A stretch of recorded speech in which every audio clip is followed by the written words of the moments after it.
ఇది ప్రజాస్వామ్యానికి చాలా విరుద్ధమైనటువంటి అంశం. రెడ్ బుక్ రాజ్యాంగం అమలవుతుందనడానికి ఇంతకన్నా దారుణమైనటువంటి పరిస్థితి ఏముండదు.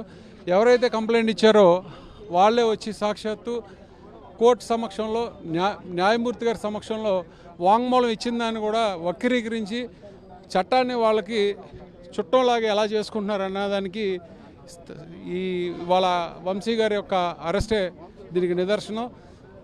ఈ అక్రమ అరెస్ట్ని ఖండిస్తున్నాం. న్యాయపరంగా మేము పోరాటం చేస్తాం. ఎన్ని అరెస్టులు చేసినా కూడా బెదిరేది అదిరేది ఎటువంటి పరిస్థితిలో ఉండదు. జగన్మోహన్ రెడ్డి గారు ఎప్పుడు పార్టీ నాయకులందరికీ కూడా అన్నదండలతో ఉంటారు. కాబట్టి ఈ చిన్న చిన్న ఉడతూపుల మూలాన్ని మమ్మల్ని ఏదో భయపెట్టేసి శాశ్వతంగా మమ్మల్ని ఇళ్లల్లో నిర్బంధించి చేయాలనేటువంటి ఈ దురాలోచన రాబోయే రోజుల్లో దాని తాత్పర్యం ఎలా ఉంటుంది, దాని ఫలితాలు ఎలా ఉంటాయి అనేది సాక్షాత్ ప్రజలు వాళ్ళకి తగిన కుటుంబ సభ్యుల్ని కూడా లోపలికి అలౌ చేయట్లేదు. దాదాపు 20 నిమిషాల పైనే వాళ్ళ భార్యని కూడా అక్కడ అనుమతించిన పరిస్థితి, నిలిపివేసిన పరిస్థితి. ఇదే చెప్తున్నాను కదా, వాళ్ళ పరాకాష్ఠకి ఇది ఒక నిదర్శనం. వాళ్ళు ఎంతకన్నా ఏం చేయగలరు? మమ్మల్ని చంపేలేరు కదా. మమ్మల్ని చంపేస్తారా? చంపలేరు కదా.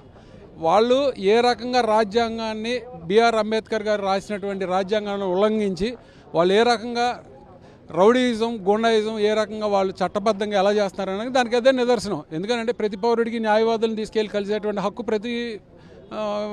ఈ వ్యవస్థలో కల్పించినటువంటి ప్రాథమికమైన హక్కు. అది కుటుంబ సభ్యులు కలిసేటువంటి పరిస్థితి ఉంటుంది. ఎందుకు చేస్తున్నాం, ఏం చేస్తున్నాం అనేది కనీస సమాచారం ఇవ్వకుండా నిర్బంధించి ఈ అక్రమ అరెస్టు చేయడం అనేది వాళ్ళ యొక్క చేతగానితనానికి ఇది నిదర్శనం. అంటే పెట్టిన కేసులు కూడా చూస్తే రౌడీజానికి సంబంధించి గోండాగిరికి సంబంధించి పెట్టిన కేసులు కానీ ఎక్కువ కనిపిస్తున్నాయి. అంతే కదా. ఇప్పుడు పెట్టింది ఒక కేసు ఎవరైతే పెట్టారో వాళ్ళు విత్డ్రా చేసుకున్నారు కాబట్టి ఇంకో కేసు పెట్టాలి. ఇక్కడేంటి వాళ్ళ ఉద్దేశం ఏంటి?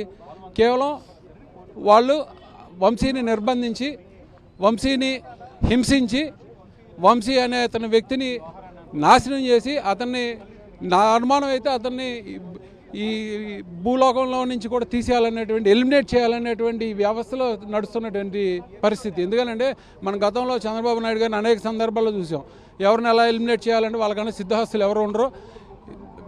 ఏం చేసినా కూడా మేము పార్టీ తరఫున, ఆయన తరఫున, పార్టీ తరఫున మేము అందరూ నాయకులు అందరూ ఆయనకి ఎప్పుడు అన్నదండలతో ఉంటామని మీ ద్వారా తెలియజేసుకో చెప్తున్నారు. పూర్తిగా చాలా తీవ్రమైన కామెంట్ చేసిన పరిస్థితి కనిపిస్తుంది. కేవలం వంశీని ఎలిమినేట్ చేయడానికి ఇటువంటి కుట్రలు పంతున్నారని చెప్పారు. ఈ కేసులు కూడా చూస్తే పూర్తి కక్ష సాధింపులో ధోరణిలోనే ఈ కేసులను ఉన్నాయనేది కూడా చెబుతున్న పరిస్థితి కనిపిస్తుంది. పార్టీ నేతలంతా కూడా ఒక్కొక్కరుగా ఇక్కడ చేరుకుంటున్నారు కృష్ణలంక పోలీస్ స్టేషన్కి. లాయర్స్ వెళ్ళిన సందర్భంలో కూడా ఎవరు లోపల వంశీ లేడు అనుమతించమంటూ కూడా చెప్పిన పరిస్థితి. భార్య వస్తే భార్యను ఒక్కరు మాత్రమే పంపుతామంటే చెప్పిన పరిస్థితి కూడా మనకు కనిపించింది.